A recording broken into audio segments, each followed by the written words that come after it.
Coming up on 5 Minute News.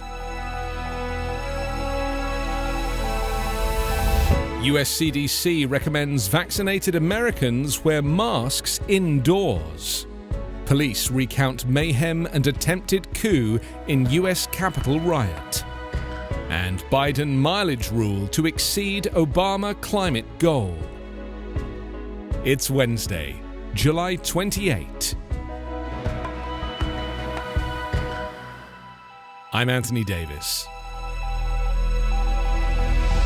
Americans fully vaccinated against COVID-19 should go back to wearing masks in indoor public places in regions where the coronavirus, and especially the Delta variant, are spreading rapidly, US authorities said on Tuesday.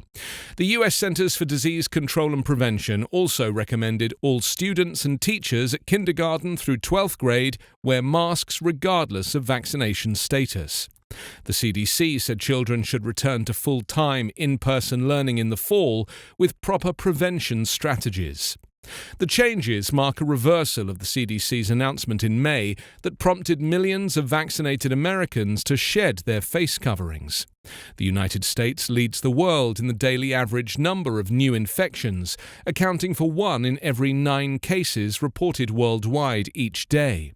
The 7-day average for new cases has been rising sharply and stands at 57,126, still about a quarter of the pandemic peak.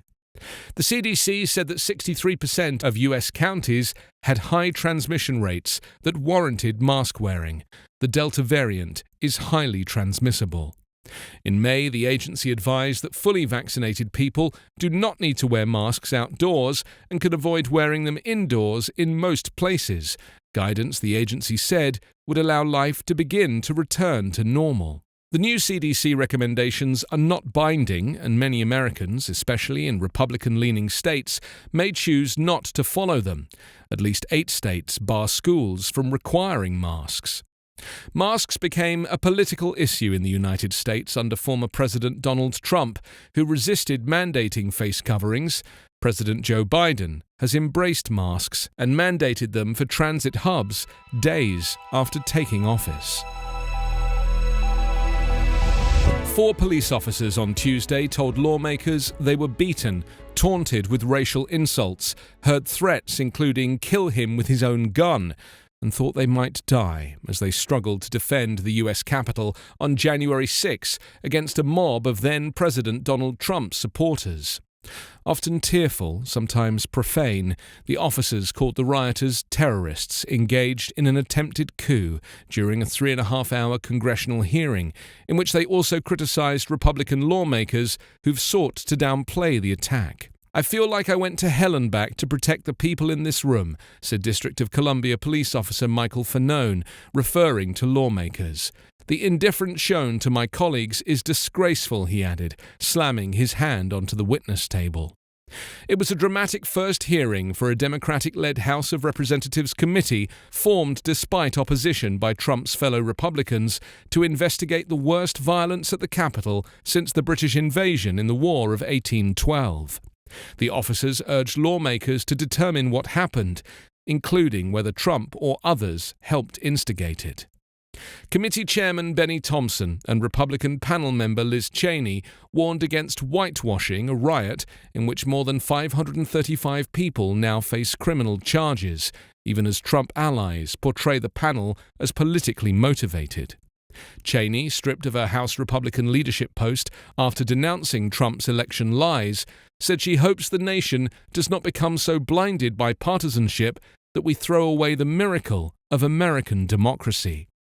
The committee, expected to explore questions about how the riot was organized and financed, as well as law enforcement's lack of preparedness, heard the most detailed public account to date of what police encountered during the rampage.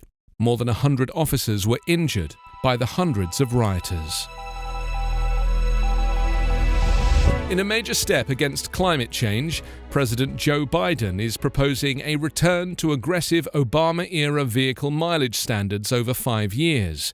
He's then aiming for even tougher anti-pollution rules after that to forcefully reduce greenhouse gas emissions and nudge 40% of US drivers into electric vehicles by the decade's end.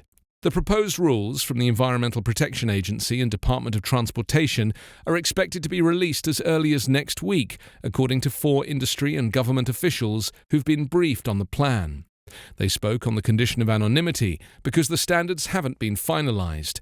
But administration officials have been discussing the numbers with the auto industry, making good on Biden's promise during the presidential campaign that regulatory action would tighten tailpipe emissions standards rolled back under President Donald Trump. Requirements ramp up in 2025 to Obama-era levels of a 5% annual increase in the mileage standard and a similar cut in emissions. They then go higher than that for model year 2026, perhaps in the range of 6 or 7%. Neither the EPA nor the Transport Department would comment on the proposal.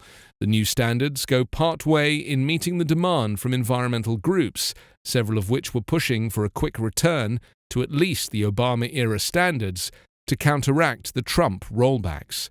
Car emissions are the single biggest US contributor to climate change. You can subscribe to 5-Minute News on YouTube with your preferred podcast app. Ask your smart speaker or enable 5-Minute News as your Amazon Alexa flash briefing skill. Subscribe, rate and review online at 5minute.news. 5-Minute News is an Evergreen Podcast covering politics, inequality, health and climate, delivering independent, unbiased and essential world news daily.